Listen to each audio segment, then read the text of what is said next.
കുടിക്കില്ല. ഇനി കാപ്പിയാണ്. പാൽ. എന്താ? നീയും പാൽ കുടിക്കണം. ലഹരികൾ വർജിക്കണം. നമ്മുടെ ശരീരത്തിന് ഇതൊന്നും ആവശ്യമില്ല. എന്റെ ശരീരത്തിന് ഇതൊക്കെ ആവശ്യമാണ്. എനിക്ക് ഇതിന്റെ അതിലെ ചായ കുടിക്കണം. കാലെന്താ കഴിക്കാൻ വേണ്ടി? ഒരു മുട്ട വാട്ടിയത്, ഒരു കഷ്ണം വെള്ളയ്ക്ക, ഒരു ഗ്ലാസ് പാൽ, ഒരു പവർ കോൺഫ്ലെക്സ്. എന്തെങ്കിലുമൊക്കെ മതിയോ? പോരാ.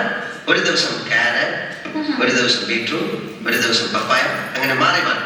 അപ്പൊ ഞാനെന്താ വേണ്ടി? നീയും തന്നെ കഴിച്ചിരിക്കും. ഈ ക്യാരറ്റ് വേവേജ് ഒക്കെ ഞാനെന്താ മുയലാണോ? എനിക്ക് എന്തെങ്കിലും കഴിച്ചാൽ മുട്ടൊക്കെ വേണം. അതെല്ലാം കുഴപ്പമാണോ? എന്ത് കുഴപ്പമായാലും ഇവിടെ ഉണ്ടാക്കാൻ സമ്മതിച്ചില്ലേ ഞാൻ കടയിൽ പോയി. കടയിൽ പോയി കഴിക്കൊന്നും വേണ്ട. രഞ്ജിനിക്ക് ആവശ്യമുള്ളത് ഉണ്ടാക്കി കഴിക്കാം. പിന്നെ ഇന്ന് മുതൽ രഞ്ജിനിയും എന്റെ കൂടെ യോഗാസനം ചെയ്യണം. ഞാൻ പഠിപ്പിക്കാം.